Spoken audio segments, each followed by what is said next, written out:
नमो अरिहंताणं नमो सिद्धाणं नमो आयर्याणं नमो वज्रायाणं नमो लोये सव्यसावूणम्। बोलो शासनिक भगवान महावीर स्वामी की।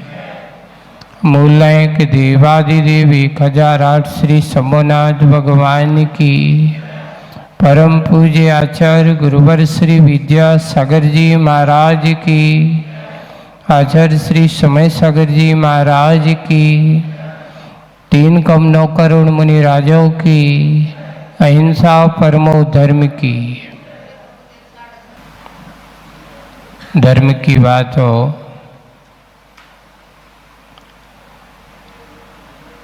समता भाव के साथ और समता भावियों के लिए कल अपन ने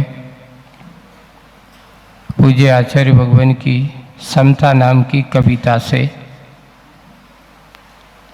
समझा।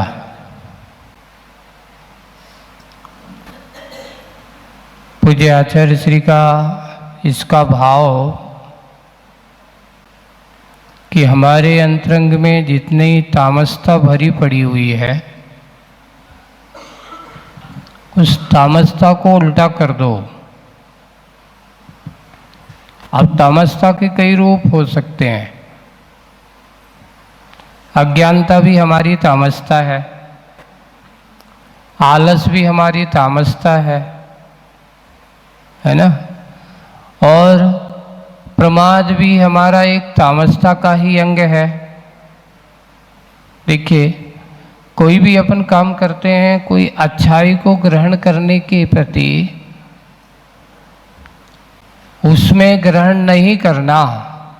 प्रमाद की परिभाषा आचार्यों ने लिखा है, कुशलेषु अनादरा इति प्रमादा। आचार्य पूज्यपाद स्वामी ने सर्वार सिद्धि में लिखा है, जहाँ अच्छाई का अनादर होता है उसका नाम ही प्रमाद है। यही समता का भाव। तो बोले, उनने कहा जब इस प्रकार का होने लगे तो समता रखो। स्वाध्याय ध्यान आदि करना ये समता के लिए है। यही हमारी समता की परिणति के बारे में है।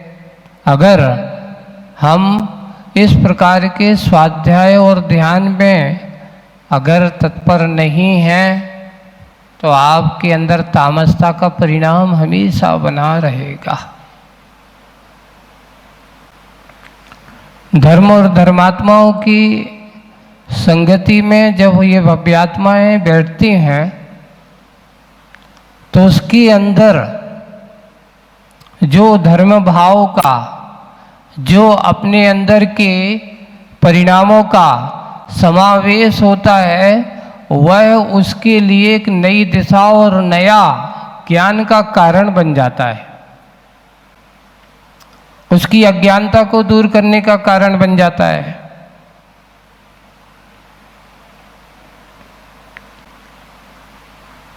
पर होता ये है कि कहीं ना कहीं हम आलस के कारण से, समता नहीं हो, तामसता के कारण से उस चीज को स्वीकार नहीं करते। आज की एक कविता जो आचार्य श्री की है, और वो कविता में बहुत अच्छे भाव हैं। देखिए, एक ही परिणाम है, एक ही कार्य है, लेकिन करने के परिणाम अंतरंग की परिणति अलग अलग है। चलते हैं, सबसे पहले अपन कविता को पढ़ते हैं। दयालु पंजे, शीर्षक का नाम है दयालु पंजे। खर नखरदार, खर यानी तेज, नखर यानी पैने, नखरदार बहुत तेज, अच्छे पैने, नखरदार जिसके पंजे हैं।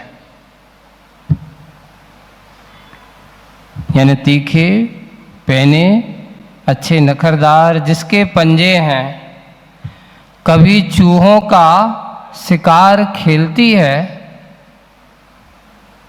कभी चूहों का शिकार खेलती है, कभी प्राण प्यारे संतान झेलती है। उन्हीं हाथों से देखिए, जिन पंजों में प्यार पलता है उन्हीं पंजों में काल छलता है। यानी जिन पंजों में प्यार भी हो रहा है उन्हीं पंजों से किसी का शिकार भी हो रहा है, काल पलता है, किसी की जान लेने का कार्य भी होता है। ऐसा लगता है किंतु पंजे आप हिंसक हैं ना अहिंसक। देखिए वे पंजे, अब आप उनको हिंसक कह सकते हो ना अहिंसक कह सकते हो।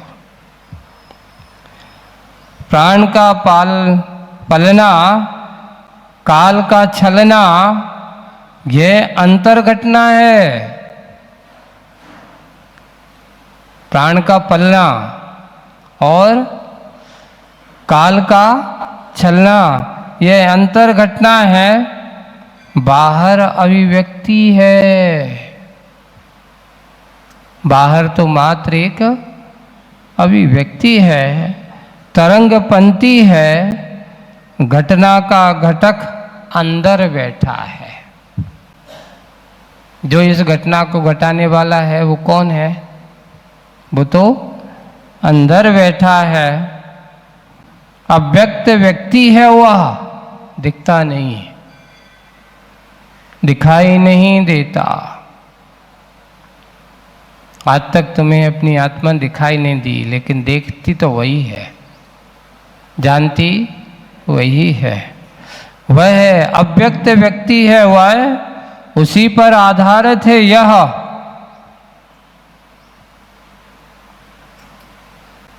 वही विश्व को बनाता भुक्ति, वही दिलाता विश्व को मुक्ति। हे भोक्ता पुरुष, हे भोक्ता पुरुष, स्वयं का भोग कब करेगा? स्वयं का भोग कब करेगा? निश्चल योग कब धरेगा? आपके लिए एक पंक्ति है, ये बहुत सुंदर है, कविता से उदाहरण एक बिल्ली का लिया है इसमें आचार्य जी ने। नाम नहीं दिया, लेकिन फिर भी जो एक उदाहरण दिया है कि खर हैं, नखरे हैं जिसके पंजे, अच्छे तेज नाखूनदार पंजे हैं उसके, कभी चूहों का शिकार खेलती है।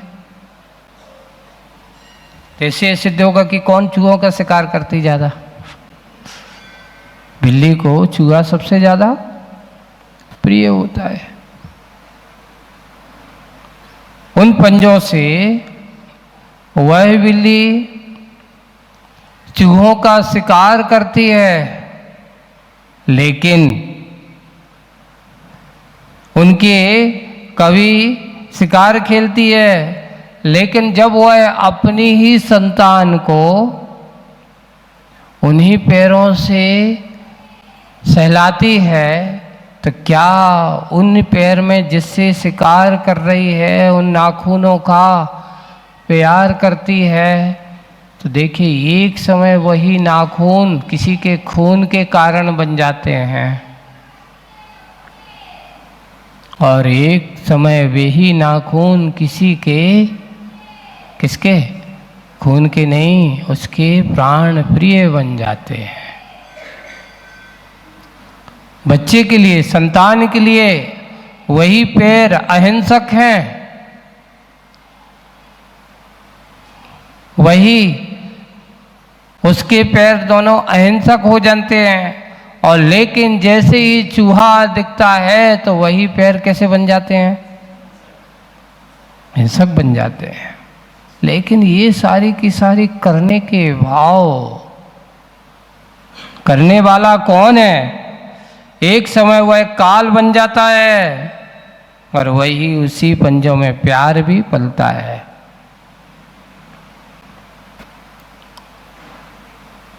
आपको भी अपने आप को सोचना है, चिंतन करना है, आशय क्या है। तो उन्होंने लिखा है कि ये सारा का सारा घटना क्रम बाहर का नहीं, ये तो सारा का अंतरंग की क्या है? परिणति है, अनंत अंतरंग की दशा है। और अंतरंग में बैठे हुए जो परिणाम हैं, उस परिणामों से वह करता रहता है। उत्तरंग के परिणामों से वह उसको देखता रहता है। पर देखने वाला कौन है? आपसे पूछा जाए कि तुमने अपने आत्मा को देखा? तो बोले कि आत्मा को तो किसी ने नहीं देखा, लेकिन जो देखने के भाव करने वाला है उसको देखा, उसको भी नहीं देखा। पर ऐसा प्रश्न चिन्ह खड़ा करने वाला कि आत्मा है कि नहीं है, वो कौन है? पूछा गया कौन है? तो बोले कि आत्मा है। ऐसा पूछने वाला कौन है? बोले कि कौन? तो बोले कि आत्मा है। अब यहाँ आप कह रहे हो आत्मा कौन है, क्या है, कैसा है, और यहाँ पूछ रहे हो जो पूछ रहा है वो कौन है? पूछने वाला आत्मा के बारे में ही पूछ रहा है, और कौन पूछ रहा है? आत्मा ही पूछ रहा है, जीव ही पूछ रहा है, कोई दूसरा नहीं पूछ रहा है। एक जीवत्वपना जब तक इसके पास है, वह उसको जानने देखने का कार्य करता रहता है, देख रहा है, अनुभव कर रहा है, सब कुछ करता है। ज्ञाता दृष्टा अगर कोई है तो तुम्हारी आत्मा ही है। बहुत है, एक बहुत अच्छा है कि देखिए यही आत्मा आपकी कटुक स्वभावी, बुरे परिणाम वाला भी बन जाता है। जब किसी को दिखता है, वही बिल्ली है कि जब चूहा दिखता है तो चूहे के लिए काल बन जाती है, और जब अपनी संतान दिख जाती है तो काल नहीं, कर्तव्यशील बन करके उसका पालन पोषण करती है। ऐसे ही आत्मा के परिणाम के बारे में यहाँ आचार्य जी का कहना है कि जब तुम्हारी आत्मा कसायों की कटुता से भर जाती है तो वह दूसरों को बुरा करने की सोचने लगती है, और जब वह अच्छे धर्म भाव के साथ, दया भाव के साथ, करुणा भाव के साथ भरी होती है तो प्रत्येक जीव का सहयोगी बनकर के उसके लिए दया, करुणा, उसके लिए रक्षा करने के भाव करने लगती है। आत्मा एक है, वही दयालु है, वही हिंसक है। ये कोई बाहर नहीं है, ये भीतर है, उसके अंतरंग की परिणति है, दिखता नहीं है। देखने वाला कौन है? एक कथा बहुत अच्छी सुनाते हैं आपको।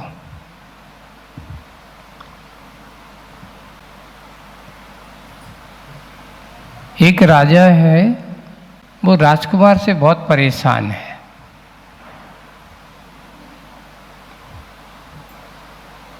देखिए,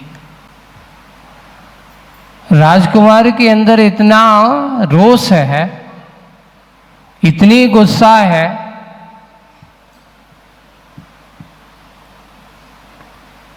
इतनी गुस्सा है। अभी उम्र भी ज़्यादा नहीं है, अभी 8-10 साल का ही है, छोटा है अभी। लेकिन इतनी सी उम्र में उसको अपने आप को इतना भान हो गया कि मैं राजकुमार हूं, मैं जो चाहूं वो कर सकता हूं, मेरा कोई कुछ नहीं कर सकता है। आए दिन वो प्रजाजनों के साथ नगर में जाता, किसी को भी अत्याचार करने लगा, किसी को परेशान करने लगा, किसी का भी नुकसान करने लगा। गांव के लोग बड़े परेशान। अब राजा का बेटा है, राजकुमार है, भाई कैसे करें। शिकायत लेकर के जाकर राजन के सामने कह दें कि वो राजन, राजकुमार ने ऐसा कर दिया, हम कुछ नहीं कर पाए, क्या करूं बताओ। हम राजकुमार से बहुत परेशान हैं, हमारी बेटी को ऐसा कर दिया, हमारे आज इस प्रकार का नुकसान कर दिया, आज राजकुमार आए तो मेरे साथ ऐसा किया, मेरे बेटे को मार दिया।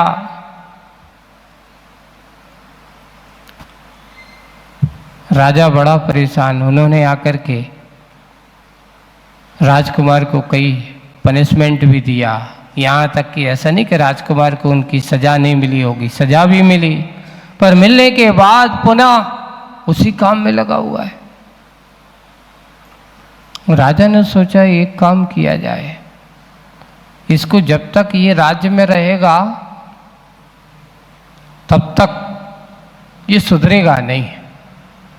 पहले क्या होता था, शिक्षण करने के लिए राज्यों में भी होते थे राजगुरु वगैरह, तो जो अच्छे होते थे तो वो राजगुरु के राजकुमारों को, अच्छे राज के अंदर जो भी वारिस होते थे उनको शिक्षण आदि कराते रहते थे, पढ़ाते रहते थे, ऐसा भी चलता था। लेकिन कुछ ऐसा भी होता था कि उन राजकुमारों को थोड़ा सा सांसारिक सुविधाओं से परे होकर के गुरुकुल आदि में भेज दो, और गुरुकुल में वहाँ सबको एक समान होते हैं।